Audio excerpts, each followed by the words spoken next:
حدیث کے تعلق سے فرماتے ہیں کہ نفی اور نہ جو ہے دونوں معنی صحیح ہو سکتے ہیں، لیکن نفی کے معنی اپنے اندر زیادہ بلاغت رکھتے ہیں، کیونکہ نفی وغیرہ جو ہے یہ 13 نحوست اور اس کی جو اثر انگیزی ہے دونوں کا بطلان کرتی ہے۔ یعنی جو نحوست ہے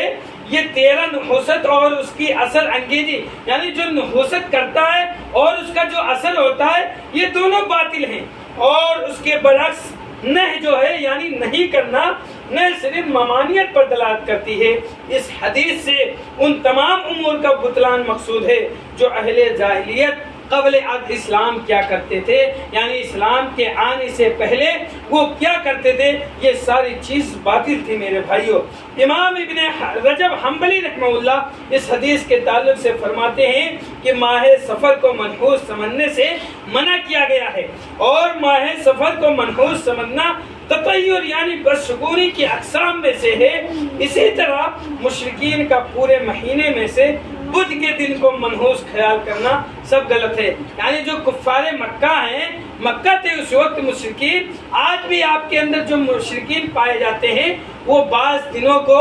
بدفعلی کی طرح نحوست کی طرح منحوس سمجھتے ہیں کہ اس دن وہ کھاتے پیتے نہیں ہیں، اس دن وہ کوئی کام نہیں کرتے ہیں، صرف بیٹھے رہتے ہیں میرے بھائیوں۔ تو ایسی کوئی چیز دین اسلام کے اندر نہیں پائی جاتی ہے۔ اور اس حدیث سے تیسرا جو فائدہ یہ ہے، امام ابو داؤد محمد بن راشد نے نقل کرتے ہیں کہ اہل جاہلیت یعنی مشرکین ماہ سفر کو منحوس سمجھتے تھے، لہذا اس حدیث میں ان کے اس عقیدہ اور قول کی تردید کی گئی ہے۔ یہ جو حدیث لا عدوہ ولا طیرۃ ولا حامۃ ولا سفرہ، اس حدیث میں ان کے عقائد باطلہ کو تردید کیا گیا ہے، ان کے منحوس سفر کے مہینے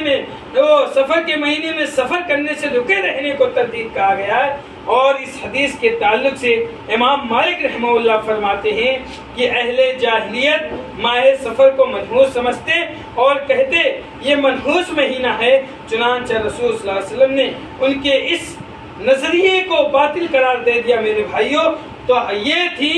ماہ سفر کے تعلق سے کہ ماہ سفر کا وجہ تسمیہ کیا ہے، نحوست اور بدشگونی کیا ہے جو ہمارے معاشرے کے اندر، ہمارے سماج کے اندر، خصوصاً ہماری عورتوں کے اندر اور ہمارے معاشرے اور ہمارے پرانے بزرگوں اور پرانی بوڑھی عورتوں کے اندر یہ ساری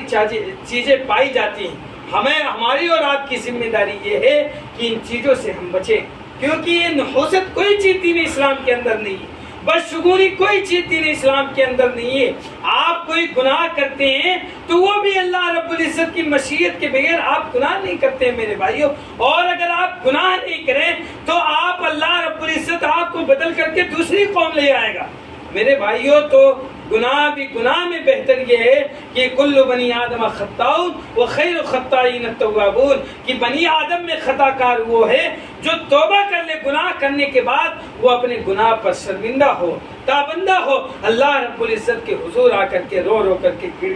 گڑا کر کے وہ اپنے گناہوں کی معافی تلافی کرا لے میرے بھائیوں۔ تو یہ جو مہینہ چل رہا ہے، اس مہینے کے تعلق سے ہم اور آپ اپنے معاشرے کے اندر دیکھتے ہوں گے، نظر آتا ہوگا کہ جب بلی ہمارے سامنے سے کاٹ چلی جاتی ہے تو لوگ راستہ کاٹ کر کے واپس چلے جاتے ہیں، وہ سمجھتے ہیں کہ آج کا دن ہمارے لیے فائدے مند نہیں ہے، سود مند نہیں ہوگا، وہ اس لیے اپنے کام چھوڑ دیتے ہیں۔ ایسا کچھ نہیں ہے دین اسلام کے اندر، اور جو شخص دکان کھولنے کے باوجود وہ پہلے شخص کو ادھار نہیں دیتا، ایسا کچھ نہیں ہے۔ برکت تو آپ کے نیت اور آپ کے جذبات اور اللہ اور اس کے رسول کی اطاعت کا تعلق رکھتا ہے۔ برکت کا جو تعلق ہے وہ اللہ اور اس کے رسول سے محبت اور اس کے بتائے ہوئے طریقوں پر آپ اصول پر عمل کرتے ہوئے آپ اپنے سامان کو بیچتے ہیں، آپ تجارت کرتے ہیں تو آپ کے کاروبار میں برکت ہوگا، اور اگر آپ اللہ اور اس کے رسول کے بتائے ہوئے طریقوں کے مطابق تجارت نہیں کرتے ہیں